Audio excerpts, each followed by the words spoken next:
여러분 복음 선교선 둘로스호를 아십니까? 둘로스라는 말은 헬라어로 우리말로 말하면 종, 노예라는 뜻이에요. 배 이름이 둘로스입니다. 이 배는 1914년에 건조된 130m 정도 되는 그러한 크기의 배입니다. 타이타닉 호보다 2년 뒤에 건조됐어요.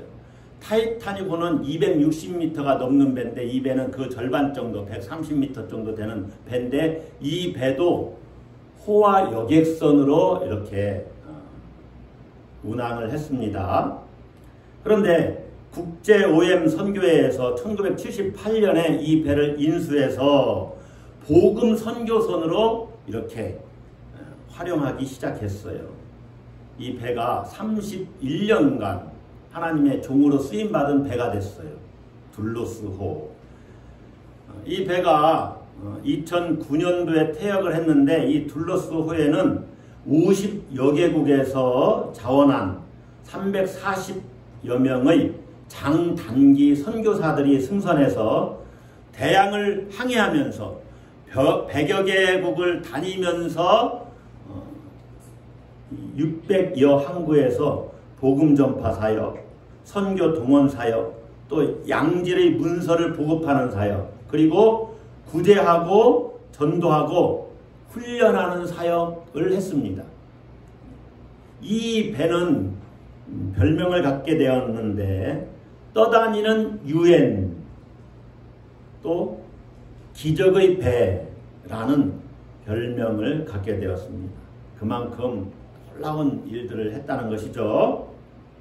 그런데 이 둘로스호에서 선교사들이 사역하던 중에 참으로 안타까운 일이 일어났어요. 1991년도 8월 10일 토요일인데 필리핀 잠보앙가라고 하는 곳에서 선교사들이 내려서 전도 집회를 하는 중이었습니다.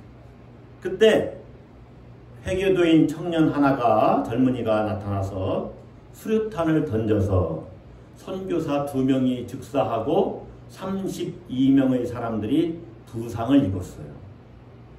죽은 선교사는 스웨덴 출신의 18세의 소피아였습니다.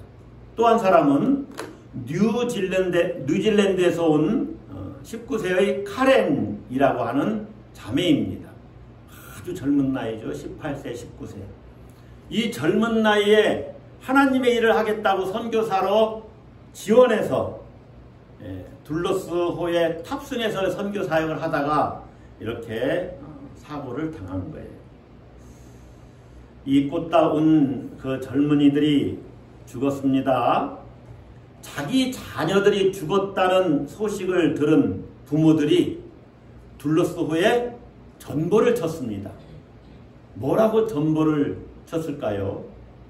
여러분 같으면 뭐라고 전보를 치겠습니까? 죽은 선교사들의 부모는 이렇게 전보를 쳤습니다. 우리는 이 비참한 일에 잘 대처하고 있습니다. 더 열심히 복음을 전하는 일을 계속 하시기 바랍니다. 여러분, 자식을 잃은 부모들이 어떻게 이처럼 대범하게 행동할 수 있었을까요? 오늘 우리의 설교 본문 로마서 8장 12절로부터 25절 말씀은 우리 그리스도인들이 세상을 살아가는 원동력이 어디에서 나오는지를 말씀하고 있어요. 그리스도인들에게 세상을 살아가는 힘이 어디에 있는가? 오늘 본문은 우리 그리스도인들이 세상을 살아가는 힘은 소망에 있다고 합니다. 어디에 있다고요? 소망에 있다. 여러분 한번 생각을 해보세요. 소망이 없이 어떻게 우리가 세상을 살아갈 수가 있습니까? 소망 없이 어떻게 우리가 이 세상을 능력 있게 살아갈 수가 있겠어요?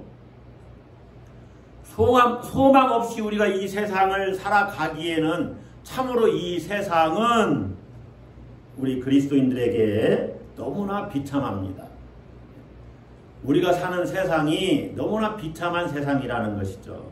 우리가 예수 믿음으로 하나님의 자녀가 되었고 예수 그리스도와 함께 하나님 나라를 상속받는 상속자가 되었음에도 불구하고 우리 그리스도인들의 실존은 고난의 실존이고 탄식의 실존에서 벗어나지 못했다는 것입니다. 무슨 실존이요? 고난의 실존, 탄식의 실존.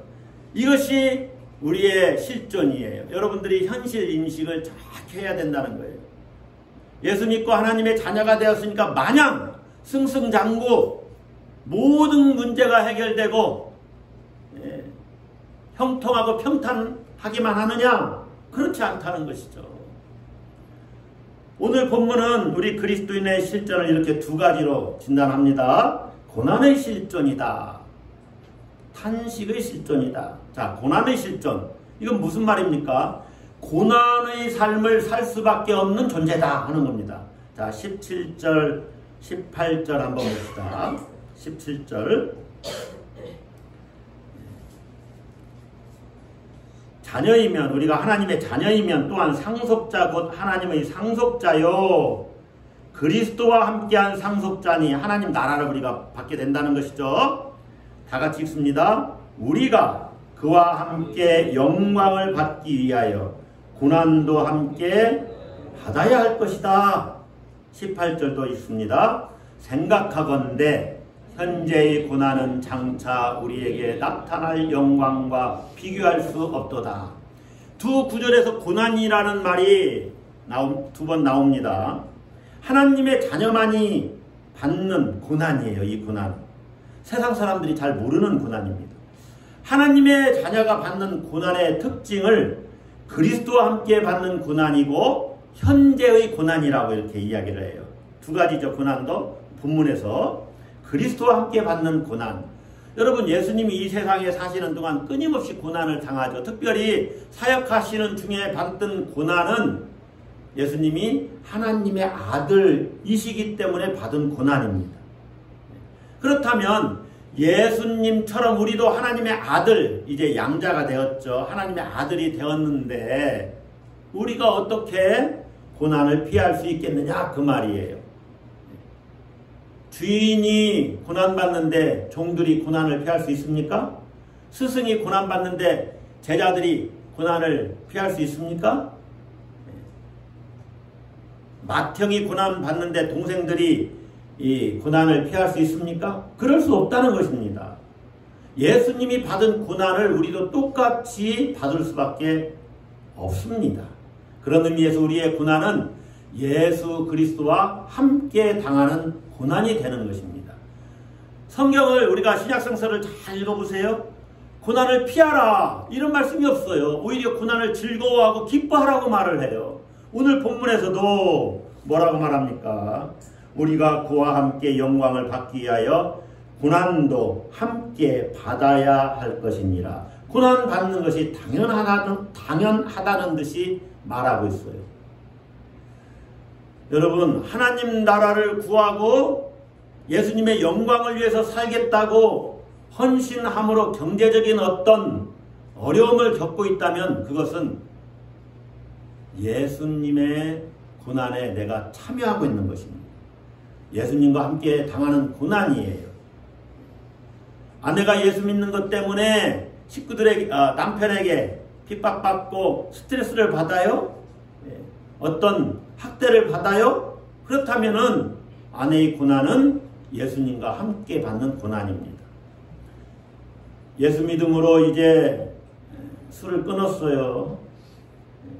직장에서 술자리에 함께하지 않는다는 것 때문에 따돌림을 당합니까? 그리고 승진해서 누락되었어요?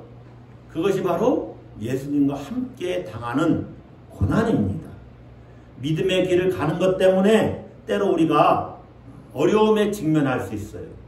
그것이 모두 예수님과 함께 받는 고난입니다.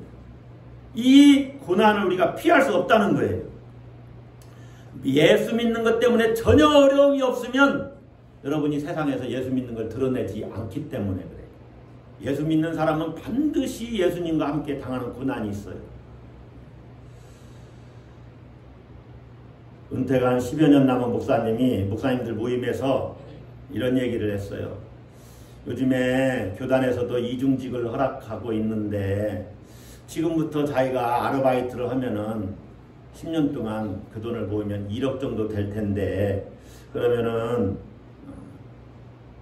노후가 조금은 평안하지 않겠느냐. 그러니까 그 옆에서 듣던 목사님이 돈 벌 생각 하지 말고 같이 전도나 해요. 그렇게 말을 했습니다. 그러면 여러분 노후 대책을 제대로 세워두지 않고 이 목사님이 계속 전도하고 목회하는 일에만 헌신해서 노년이 조금 가난하게 산다면은, 그래서 어려움을 당하고 있다면은 그것은 바로 예수님 때문에, 예수님을 위해서 예수님과 함께 당하는 고난이 되는 것입니다. 그러니까 우리의 삶의 초점이 어디에 있는지를 잘 살펴봐야 돼요. 나는 예수님과 함께 고난을 당하고 있는가. 자, 또 고난의 특징이 어떤 고난이라고 했어요? 현재의 고난이라고 했습니다. 우리가 당하는 고난은 현재의 고난입니다. 18절에 보면 생각하건대 현재의 고난은 그랬지요? 현재의 고난은, 여기서 현재라는 말은 지금 꼭 현재, 지금 이 시간만을, 오늘만을 지칭하는 말이 아닙니다. 이 현재라는 말은 예수님이 부활하신 그때부터 시작해서 주님이 재림하시는 그 시간, 이거를, 이 기간을 말세라고 그러거든요. 그러니까 지금 우리가 말세를 살고 있는 거예요. 예수님이 부활하신 이후부터 예수님이 재림하신 이 모든 시간들이 말세입니다. 이 말세를 아우르는 그런 시간을 말해요. 이게 수천 년이 될 수도 있어요. 이 기간 동안 그리스도인들은 고난을 당하는 것입니다. 또 개인으로 말하면 세상에서 태어나서 죽을 때까지를 말해요. 특별히 예수 믿는 사람들이 예수 믿고 사는 일평생의 기간, 이것이 현재의 고난입니다. 여러분, 그리스도인의 삶은 고난의 삶입니다. 우리의 실존이 고난의 실존이라는 것이죠. 여러분, 이것을 마음에 새기고 살아야 한다는 것입니다. 자, 그리스도인의 삶의 실존은 고난의 실존이고 또 한 가지는 탄식의 실존이라고 그랬어요. 그리스도인의 삶은 탄식할 수밖에 없다는 것입니다. 23절을 봅시다. 다 같이 한번 읽습니다. 그뿐 아니라 또한 우리 곧 성령의 처음 익은 열매를 받은 우리까지도 속으로 탄식하여 양자될 것 곧 우리 몸의 속량을 기다리느니라. 처음 구원받았다는 처음 열매로서 성령을 받은 우리가, 우리 23절 앞부분이 좀 번역이 어렵게 됐어요. 그뿐 아니라 또한 우리 곧 성령의 처음 익은 열매를 받은 우리까지도 이랬는데, 처음 열매로 성령을 받았다는 이야기입니다. 이렇게 성령 받은 우리도 탄식한다. 바울은 자신을 포함해서 로마 교회의 교인들이 지금 모두 속으로 탄식하고 있다, 이렇게 말하고 있어요. 구원의 첫 열매로 성령을 받았지만 실제 삶에서는 구원받은 것과는 거리가 먼 그러한 삶을 살고 있다는 것입니다. 그것 때문에 탄식하고 있어요. 하나님의 자녀가 되었음에도 불구하고 여전히 세상살이는 어렵다는 이야기입니다. 그런데 이 탄식은 그리스도인들만 탄식하는 것이 아니라 모든 피조물들도 탄식하고 있대요.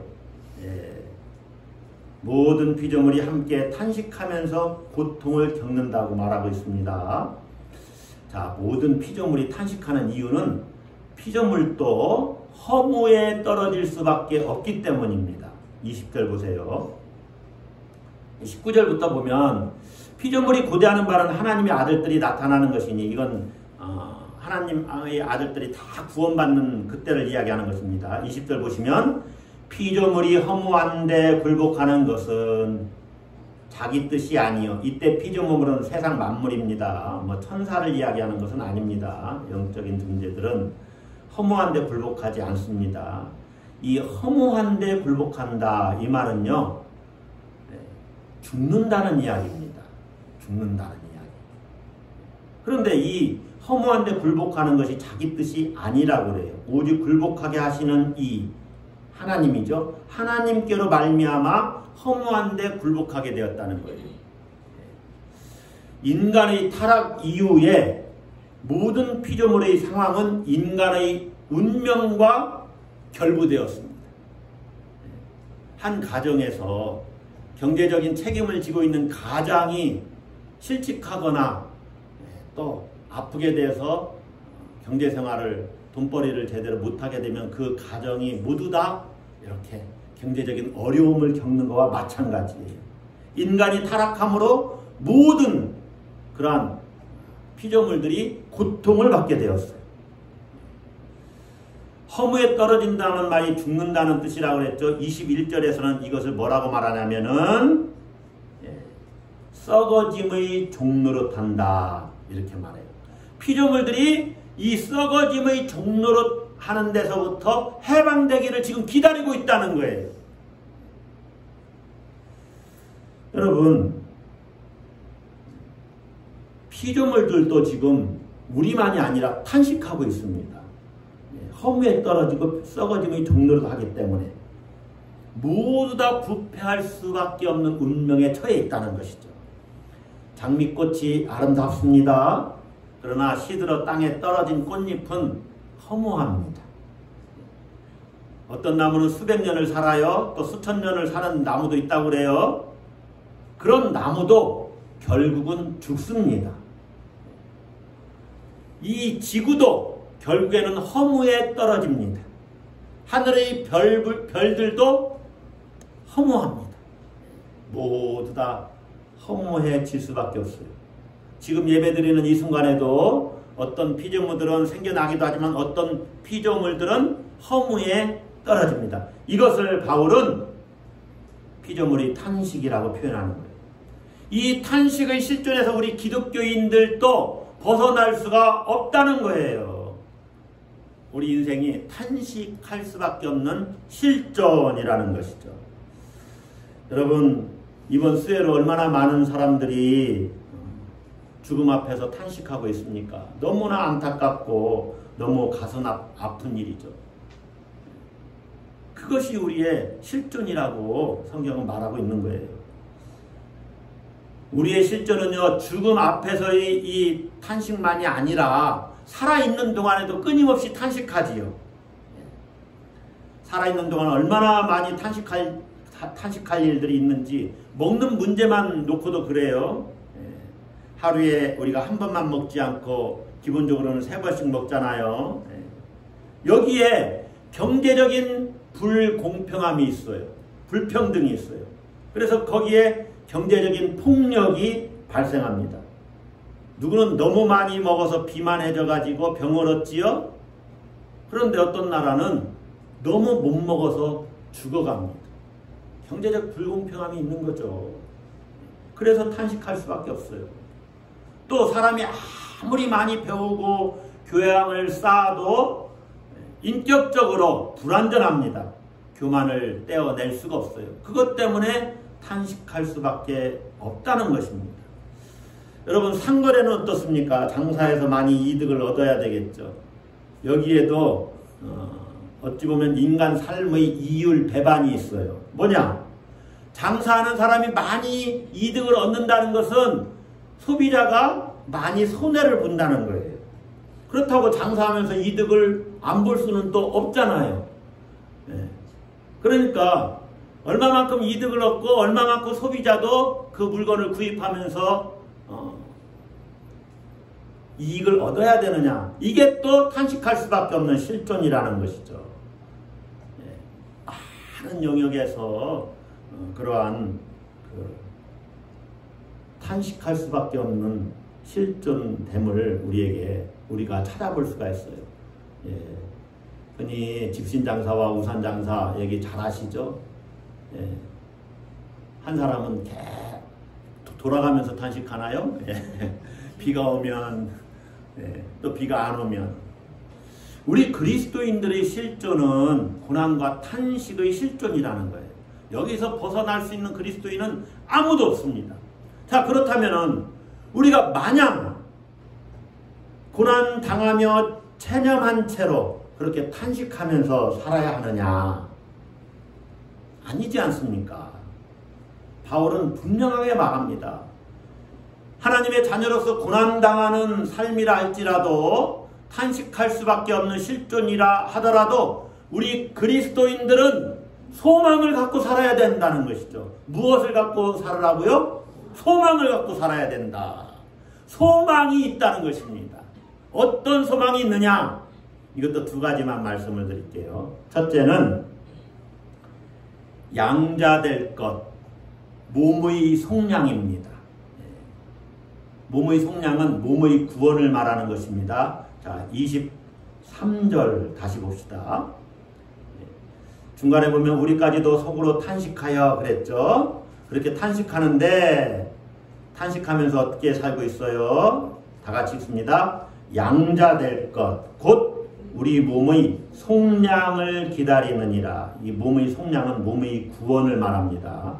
좀 말씀이 어려운데 종말의 날에 완성될 양자될 몸의 완전한 입양. 그러니까 우리의 몸이 하나님께 완전하게 입양되는 그날, 전 인격적인 회복이 이루어지는 그날을 우리가 소망하면서 기다리고 있다. 그런 말이에요. 여러분, 우리가 많은 경우 구원을 영혼 구원 이렇게 이야기하는데 사도 바울은 지금 몸의 구원을 이야기하고 있어요. 왜 굳이 몸의 구원이라고 이야기하고 있는가? 우리의 실존이, 이 몸을 가지고 사는 실존이 고난의 실존이고 탄식의 실존이기 때문에 그래요. 이 고난과 탄식의 삶으로부터 우리 몸이 구원을 받아야 된다. 그 말이죠. 자, 몸의 구원이라는 표현에서 이 몸은요, 헬라어로는 소마입니다. 소마. 그런데 이 소마는 단백질로서 이 육체를 가리키는 말이 아니에요.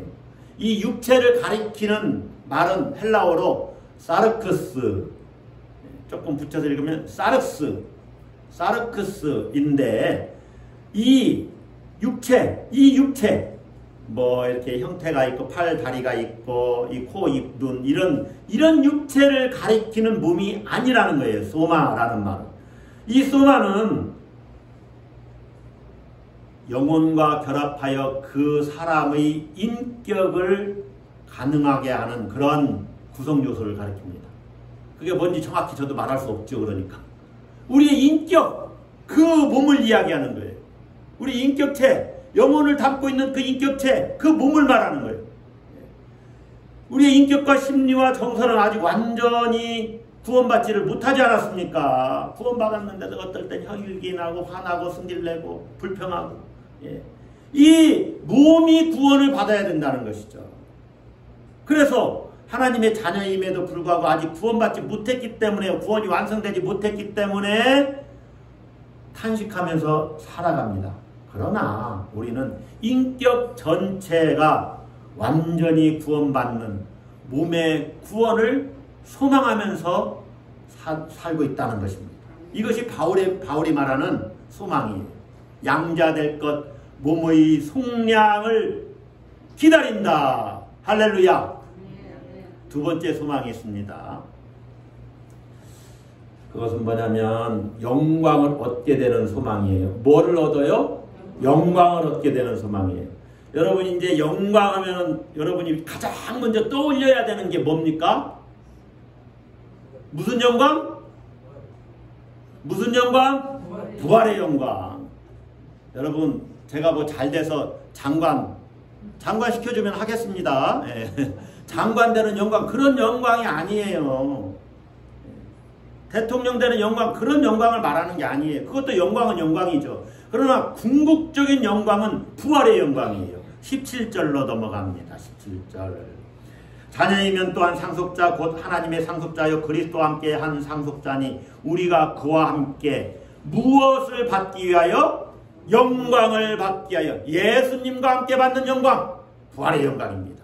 자, 18절로도 넘어가요. 생각하건대 현재의 고난은 장차 우리에게 나타날 무엇과 비교할 수 없도다? 영광과 비교할 수 없도다. 21절에서도 이렇게 얘기하지요. 그 바라는 것은 피조물도 썩어짐의 종로로 한 데서 해방되어 하나님의 자녀들의 영광, 하나님의 자녀들의 영광, 그게 뭡니까? 그 영광은 예수 그리스도 함께 내가 그 예수님과 함께 부활하는 그 부활. 예수님이 부활하셨죠. 부활의 첫 열매로 우리도 그와 같이 부활하게 된다는 걸 이야기해요. 그러한 소망이 있다는 거예요. 자, 바울이 지금 두 가지 소망을 이야기하고 있습니다. 양자될 것 몸의 속량, 우리가 몸으로 구원받는 소망, 그 다음에 부활의 영광을 얻게 될 소망이 있다. 여러분은 그러한 소망을 가지고 사십니까? 그냥 이 땅에서 잘 되고 또 형통하게 되는 그런 소망만 가지고 살아요? 여러분의 궁극적인 소망이 어디 있는지 한번 자기를 살펴보세요. 그런 소망이 있기에 우리가 고난의 삶 또 탄식하는 삶을 살지라도 우리는 성령의 인도를 받으면서 살아야 한다. 하나님의 자녀답게 살아야 한다. 우리가 오늘 본문 12절로부터 쭉 25절까지인데 앞부분에서는 이런 얘기를 하잖아요. 우리가 육신대로 살 것이 아니다. 몸의 행실을 죽이며 살아야 된다. 그리고 하나님의 영으로 인도함을 받는 사람은 곧 하나님의 아들이라. 이렇게 얘기하죠. 다시 말하면 우리는 하나님의 영으로 인도함을 받는 삶을 살아야 된다. 그럼 그 말이에요. 그것이 소망을 가지고 사는 삶인데 그렇게 소망을 가지고 사는 사람은 어떻게 살아야 되느냐? 두 가지만 또 말씀을 드리겠어요. 몇 가지? 네, 오늘은 두 가지씩 3번 말하는 거예요. 우리의 실존은 고난과 탄식의 실존이요. 우리의 소망은 양자될 것. 다시 말하면 몸의 속량을 몸의 구원을 소망하는 것이고 또 하나는 부활의 영광을 얻을 것을 소망하는 거예요. 그렇게 소망하면서 사는 사람은 어떻게 살아야 되느냐? 첫째, 기다림으로 살아라. 따라서 합시다. 기다림으로 살아라. 네. 23절을 다시 보시면 이렇게 말을 하죠. 그뿐 아니라 또한 우리 곧 성령의 처음 익은 열매를 받은 우리까지도 속으로 탄식하여 양자될 것 곧 우리 몸의 속량을 어떻게 하느니라? 기다리느니라. 기다리는 삶. 24절로부터 25절도 한번 보세요. 우리가 소망으로 구원을 얻었음에 보이는 소망이 소망이 아니니 보는 것을 누가 바라리요. 만일 우리가 보지 못하는 것을 바라면, 이 바람은 소망하면 그런 뜻이에요. 우리가 원하면 그런 뜻이 아닙니다. 만일 우리가 보지 못하는 것을 희망하면, 소망하면 다 같이 읽습니다. 참음으로 기다릴지니라. 참음으로는 끈기 있게, 그런 뜻이에요. 끈기 있게 기다려라. 낙심하지 말고 기다려라. 결혼식 날짜를 잡은 신랑 신부가 얼마나 애타는 마음으로 이 간절히 그날 결혼식 할 날을 기다리고 있겠습니까? 그런 마음으로 기다리는 삶이 그리스도인의 삶이라는 것이죠. 예수님 다시 오실 날을 그렇게 기다리는 거예요. 우리가 부활의 영광을 얻을 날을 그렇게 기다리는 것입니다. 여러분, 아무리 힘들어도 불평하거나 원망하지 말고 포기하지 말고 참음으로 기다립시다. 아멘. 반드시 영광의 날이 옵니다. 할렐루야. 두 번째는 뭐냐? 따라서 한번 하겠습니다. 비교하며 살아라. 네. 자, 고난의 실존, 탄식의 실존이 소망을 갖고 사는데 첫 번째는 기다리는 마음으로 살고 두 번째는 비교하면서 사는 겁니다. 어떤 때는 제가 설교할 때 다른 사람과 자신을 비교하지 말라고 설교하지요. 그런데 오늘 말씀은 비교하면서 살라고 그래요. 도대체 이 말씀이 무슨 말인가? 여러분, 나와 다른 사람과는 비교하지 말아야 됩니다. 내 삶과 다른 사람의 삶을 비교하지 말아야 돼요. 왜 그러느냐? 다른 사람과 자꾸 비교하면 내가 좀 못한 것 같으면 어떻게 돼요? 열등감에 사로잡혀요. 나는 왜 이렇게 이것밖에 안 되나? 그래서 자기를 비하해요. 그래서 비교하면 안 돼요. 또 조금 자기가 조금만 겨우 눈곱만큼만 나은 것 같아도 교만해져요. 교만해져요. 교만해져요. 그래서 다른 사람과는 비교하지 말아야 돼요. 예. 어떤 사람들은 자기 자식하고 비교하는 사람도 있어요. 예. 여러분, 비교하면은 교만하거나 열등감에 빠진다니까는요. 비교하지는 말아야 돼요. 여러분은 여러분 존재 자체로 귀하고 여러분은 여러분 고유의 삶을 지금 살고 있는 것입니다. 이 세상에서 나 같은 삶을 사는 사람은 아무도 없어요. 오직 나만이 그 삶을 살고 있는 거예요. 얼마나 존귀한지 몰라요. 그러면 무엇과 비교하면서 살라는 이야기냐? 18절을 한번 보세요. 18절은 제가 표준 세번역 성경으로 한번 읽어드릴게요. 여러분 성경과 한번 비교를 해보세요. 나는 현재 우리가 겪는 고난은 장차 우리에게 나타날 영광에 견주면 아무것도 아니라고 생각합니다. 현재 우리가 겪는 고난을 장차 우리에게 나타날 영광과 비교하는 거예요. 현재의 고난을 장차의 영광과 비교하는 겁니다. 고난을 영광과 비교하는 것입니다. 무엇과 뭐를 비교해요? 고난과 영광을. 고난과 영광을 비교하면서 사는 거예요. 여러분, 바울이 얼마나 많은 고난을 받았습니까? 무서운 태장을 수도 없이 여러 번 맞았습니다. 감옥에서 수년을 갇혀서 보냈습니다. 헐벗고 배고팠어요. 몸이 병들었습니다. 그런 인생을 살았어요. 바울이 그런데 자기 고난을 다 묶어서 장래의 영광과 비교해 보니 둘은 상대가 안 되는 거예요. 우리 본문에서도 현재의 고난은 장차 우리에게 나타날 영광과, 지난번 개역 한글판 성경에는 여기다가 좋기 비교할 수 없도다 그렇게 번역을 했어요.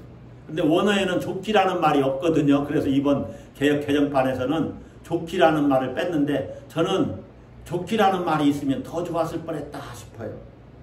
현재의 고난은 장차 우리에게 나타날 영광과 좋기 비교할 수 없어요. 바울이 고린도후서 4장 17절에서 이렇게 이야기합니다. 새 번역으로 여러분에게 읽어드리면, 지금 우리가 겪는 일시적인 가벼운 고난은 비교할 수 없을 정도로 영원하고 크나큰 영광을 우리에게 이루어 줍니다.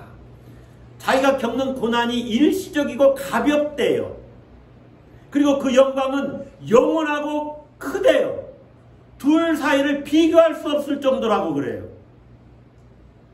여러분, 사는 것이 힘듭니까? 예수 믿으면서 사는 것이 힘들어요? 비교하세요. 여러분이 받을 영광과 비교하세요. 그렇게 비교하면서 사세요. 예수님 때문에 어떤 불이익을 받고 핍박을 받고 또 어떤 가난에 직면해서 삽니까? 비교하세요. 예수님 때문에 내가 받을 그 영광과 비교하면서 사는 것입니다. 잠시 잠깐 이것들 고난은 물러갈 거잖아요. 지나갈 거잖아요. 그러니까 시시때때로 내가 받을 그 영광과 비교하면서 사는 겁니다. 그러므로 여러분 인생을 하나님이 주실 영광을 기대하면서 거기에 초점을 맞춰서 사세요. 제가 여러분에게 이렇게 권면을 드리는 말씀은, 조금 먹고 살만하면, 먹고 살 수 없을 정도면 열심히 더 일을 해야 됩니다. 그러나 먹고 살만하면 하나님 나라를 구하는 일에 전력을 투구하세요. 먹고 사는 일은 조금 내려놓고. 그거 가지고 못 가거든요. 너무 많아서 주체하지 못하면 저 좀 주시든지. 그 그러니까 먹고 살만하면 그 정도만 일을 하시고 나머지는 모두 다 전도를 나가든지 봉사를 나가든지 그렇게 하나님 나라를 구하는 일에 여러분 투자를 하세요. 비교하세요. 비교하세요. 지금 내가 살아가고 있는 이 삶의 정황과 그 영광을 비교하면서 사는 것입니다. 둘로스호의 죽임당한 두 선교사의 그 부모들이 어떻게 그렇게 대범할 수 있었을까요? 비교한 겁니다. 비교한 거예요. 사랑하는 내 딸이 피지 못하고 꺾였지만 그것은 그리스도와 함께 고난당한 것이니 반드시 그리스도와 함께 누릴 영광이 있을 것이라고 믿음의 비교를 한 것입니다. 부모 입장에서 딸을 잃은 슬픔을 어떻게 그걸 말로 다 표현할 수가 있겠어요? 그 슬픔을 가누기 어려웠을 거예요. 그러나 그 슬픔은 장차 예수 그리스도 우리 주님이 나타나실 때 주실 그 영광과 비교하면 아무것도 아니라는 것을 이분들은 아는 겁니다. 아는 거예요. 그렇기 때문에 더 열심히 복음을 전하십시오 라고 전보를 칠 수가 있었던 것입니다. 이것이 비교의 능력입니다. 우리는 그런 비교의 능력을 가지고 사는 것입니다. 할렐루야. 여러분, 우리 그리스도인으로 산다는 것은 고난의 삶에 직면하는 것이고 탄식할 수밖에 없는 그러한 실존으로 사는 거예요. 그러나 마냥 낙심하고 체념하면서 사는 것이 아니라 몸이 구원받을 것을 소망하고 부활의 영광이 주어질 것이라는 것을 소망하면서 사는 것입니다. 그러면서 그 소망이 있기에, 따라서 합시다. 소망이 있기에 주님 다시 오시는 날을 기다리면서 사는 것입니다. 따라서 합니다. 소망이 있기에. 네, 그 소망이 있기에 참음으로 부활의 영광을 기다리면서 사는 것입니다. 또 따라서 합니다. 그 소망이 있기에, 그 소망이 있기에 현재의 고난과 장차 우리에게 주어질 그 영광을, 부활의 영광을 비교하면서 사는 것입니다. 여러분, 무엇이 있기에 우리가 고난과 탄식의 삶이라 할지라도 낙심하지 않고 포기하지 않고 절망하지 않고 세상을 이기며 살아갈 수 있습니까? 소망이 있기에. 무엇이 있기에 현재의 고난과 또 장차 우리가 누릴 영광을 비교하면서 참고 기다리며 살 수가 있습니까? 무엇이 있기에? 기도합시다.